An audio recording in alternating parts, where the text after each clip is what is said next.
Qual é o interior do município de Madeiro que tem mais gente bonita? Palmeira, compadre, ó. A Palmeira. É. E qual é o estado do Brasil que tem mais gente bonita? Rio de Janeiro. O Rio de Janeiro, é? É. Qual é o interior do município de Madeiro que tem mais gente bonita? O Murici só tem um. Deixa eu ver.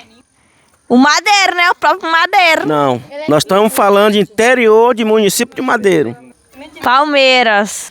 No Murici não tem, não. Tem só um. Sei quem é. Não. Vai caçar medo de apanhar de novo. Me ferrei, amigos. De novo.